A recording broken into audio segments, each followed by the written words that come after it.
Bom domingo a todos, eu me chamo Lucas e você está no canal Restauração SA. Gente, hoje nesse domingo ensolarado, eu vou fazer aquelas considerações que eu mencionei no vídeo anterior. Primeiro ponto, esse não é um canal de política, nem nunca vai ser. Então eu não vou politizar a questão, eu vou falar sobre fatos. Mas eu vou começar dando um conceito do que é compliance. A palavra compliance significa cumprir. Cumprir. Então você tem um imposto para pagar, você tem que pagar aquele imposto, porque ele é imposto pelo Estado, você não tem escolha.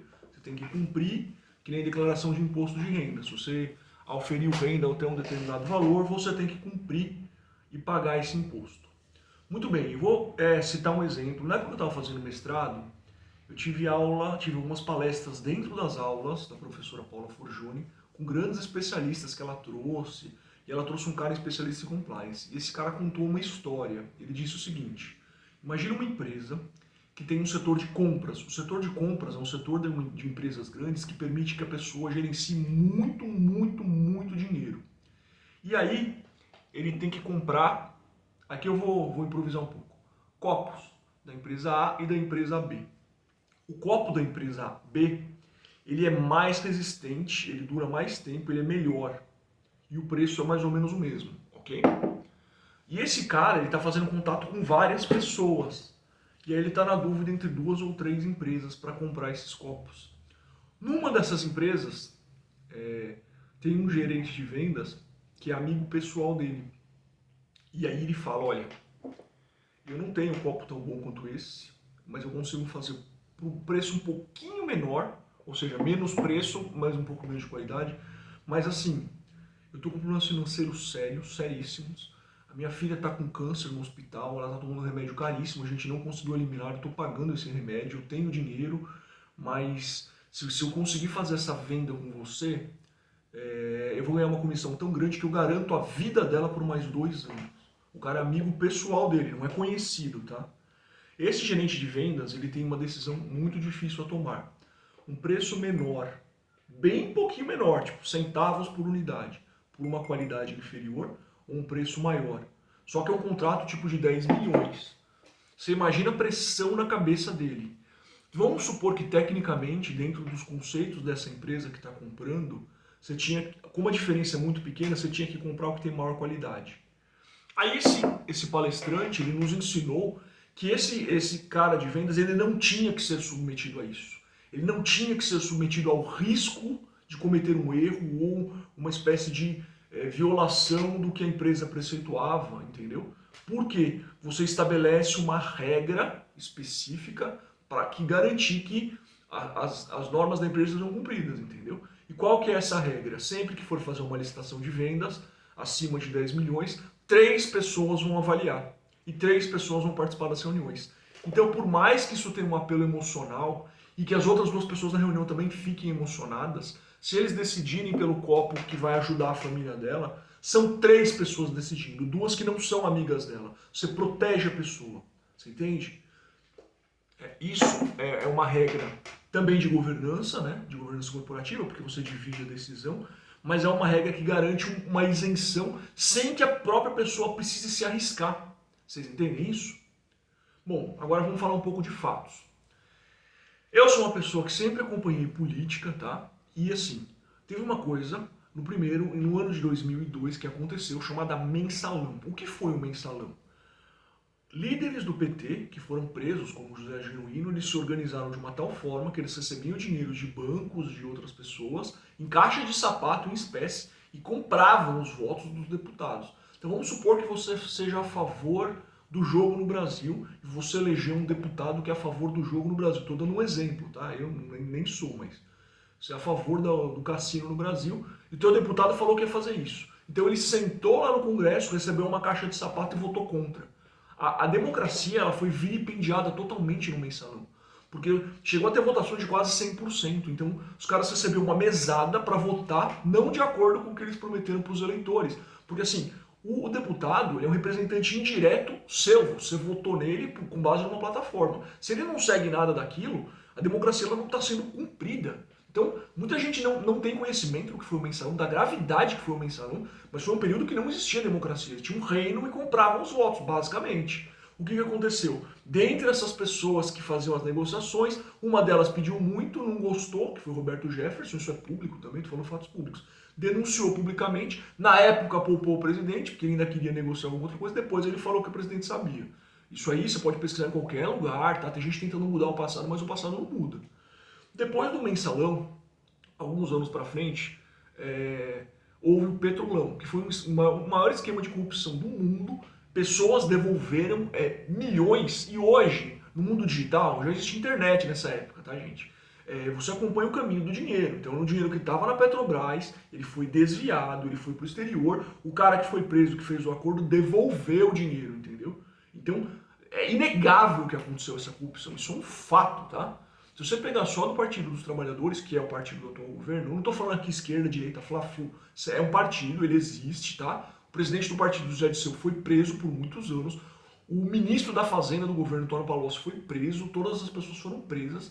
Eu me lembro da época do mensalão que a esquerda... E assim, talvez vocês não saibam, eu já tive um viés, uma simpatia por muitos deputados que tinham esses pensamentos. E esse, por exemplo, a Heloísa Helena era uma pessoa que eu admirava muito. E o que acontece? Sei lá, vamos supor que o PT tinha 2 alas ou 3 alas. Metade saiu do PT depois do mensalão. O PSOL não existia, gente. Heloísa Helena, Ivan Valente, Alessandro Molon, todos esses caras eles eram do PT. Eles saíram porque eles não queriam ficar com isso, ok? Isso aqui não tem nada a ver se a esquerda é melhor, se a direita é melhor. Eu estou falando de fatos que aconteceram. Aconteceu um mensalão, quase metade do PT saiu e fundou um outro partido de esquerda. Então é a esquerda brigando com a esquerda, porque eles saíram e fizeram outro. E depois aconteceu o Petrolão. O governo Lula assumiu o poder agora, beleza, teve eleições, foi eleita a maioria, beleza. Mas assim, qual que era a expectativa mínima? Que pelo menos não fosse tentado flexibilizar regras de compliance, regras de ética. E aí que é o ponto do vídeo de hoje. Tem 2 regras muito boas, uma foi feita pelo Temer, outra já é histórica, é constitucional.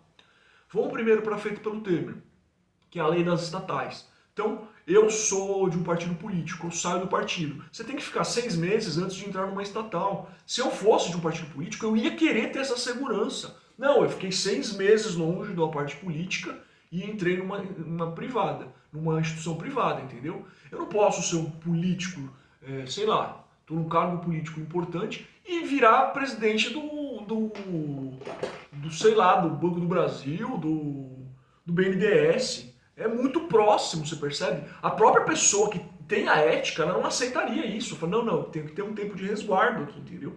Várias profissões. Você imagina um juiz, que ele deixa de ser juiz e vai advogar no dia seguinte, juntar uma procuração nos autos. Isso é antiético. Tem que ter um tempo, tem que ter uma carência, um afastamento, vocês entendem o que eu quero dizer? Basicamente é isso. E essa lei, flexibilizaram ela, estão tentando flexibilizar ao máximo essa lei. Então, uma regra de compliance, uma regra de proteção, tanto para o agente quanto para o Estado, que está sendo flexibilizada. E a maior novidade agora é que, por decreto, falaram que no setor de saneamento, ou seja, se aproveitaram de uma lei que era excelente, ou pelo menos razoável, que é o Marco Legal do Saneamento, que estabeleceu balizas de compliance de proteção, para, por decreto, em cima disso, dizer o seguinte, não, agora não tem mais licitação. Gente, isso é um absurdo.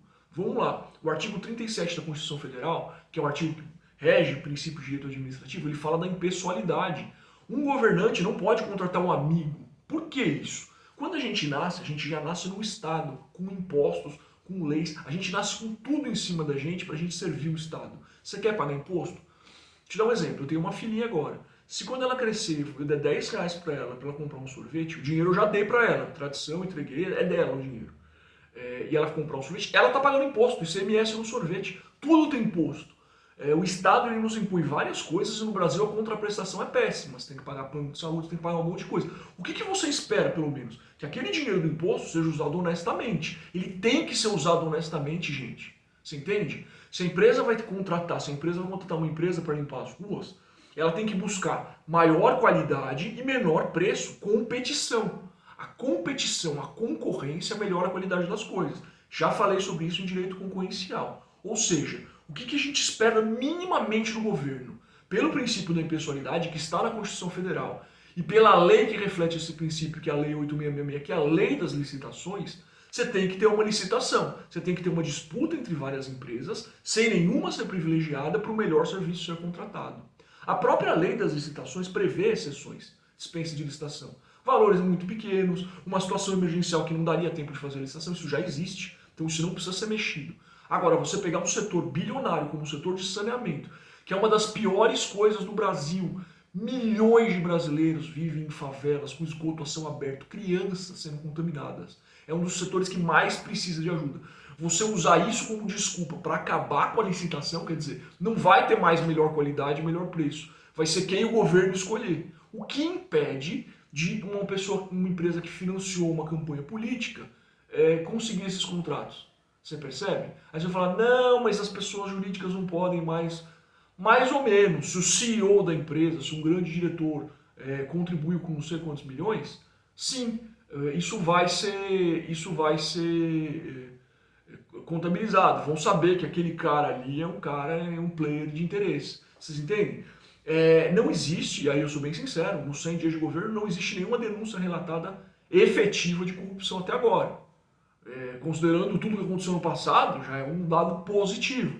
Mas assim, você flexibilizar isso, eu acho que isso não vai ser mantido, mas assim, só a premissa de você flexibilizar a licitação no setor de saneamento, não ter licitação, é tão absurdo que às vezes parece que eu estou vivendo uma realidade paralela.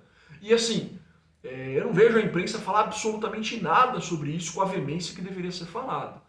E aí, essa é a minha consideração, eu acho que o governo tem que manter as regras que já existiam de compliance, de proteção, de ética. É só isso. E assim, talvez uma pessoa que veja esse vídeo, que seja muito apaixonada, que veja a política como time de futebol, fala, não, mas... Gente, tire a sua emoção. A sua emoção não pensa. Esse tipo de coisa tem que ser decidido com o seu córtex pré-frontal. O que é errado continua sendo errado, independente de quem faça. O governo passado cometeu vários erros, especialmente quanto à Covid. Não importa o partido, o que é errado continua sendo errado, independente de quem faça. Vocês entendem isso? E agora com essa introdução, eu vou falar um pouco sobre o setor de saneamento. O setor de saneamento, ele tem empresas boas que são estatais. Eu não vou citar o nome de empresa como eu não gosto de citar, pelo menos nesse viés aí, senão isso pode induzir. Tem uma empresa que eu gostava muito, só que ela é sujeita a governos diferentes e eu fiquei com medo. Agora com esse decreto, gente, eu já não recomendo mais esse setor em hipótese alguma, tá? Eu não recomendo mais esse setor. Tem outros setores que também tem recorrência, por exemplo, seguro. Todo mundo tem seguro de carro, não sei o que lá. Só que eu conheço outras coisas do setor que eu também não recomendaria como investimento, entendeu? Não recomendaria. Vou te dar um exemplo, sempre usando exemplos concretos, eu falo de fatos. Luiz Barsi, maior investidor da Bolsa, investiu na IRB Seguros, é uma seguradora. Uma fraude milionária aconteceu, os controladores eram outros grandes players de mercado, e você vê, se alguém foi, ele já é bilionário, se alguém foi junto e investiu muito ali, perdeu, rodou, isso vai se recuperar em 20 anos. Para o pequeno investidor, ele não, por mais que você queira investir a longo prazo, você tem que dar tiros certos para fazer o efeito bola de neve. Empresas seguras, ainda que a rentabilidade seja melhor, mas que você possa reinvestir os dividendos e fazer o efeito bola de neve. Se você não sabe o que é o efeito bola de neve, assista os vídeos anteriores, tem uma lista aí de vídeos de investimento. Vocês entendem? Agora, só para concluir esse vídeo, para não ficar muito longo. Gente, o Estado brasileiro, ele não é de nenhum partido político, ele não é de nenhum segmento do pensamento. O Estado, ele é perene, ele tem que ser mantido. Então, regras de compliance, regras de segurança, regras de ética, elas têm que ser mantidas, elas são importantes. Reflita sobre isso. Se você discorda de mim, deixe nos comentários. Lógico, se tiver alguma coisa ofensiva ou política, eu vou deletar rapidinho. Não é um vídeo de política, tá? É um vídeo de direito corporativo, na verdade. É um vídeo que, se o Estado fosse uma empresa, ele tinha que resguardar essas regras. Se ele é Estado e impõe coisas pra gente, ele tem que resguardar em dobro, porque a gente não tem escolha se não pagar os impostos. Bom, é isso. Bom domingo a todos, até a próxima e tchau.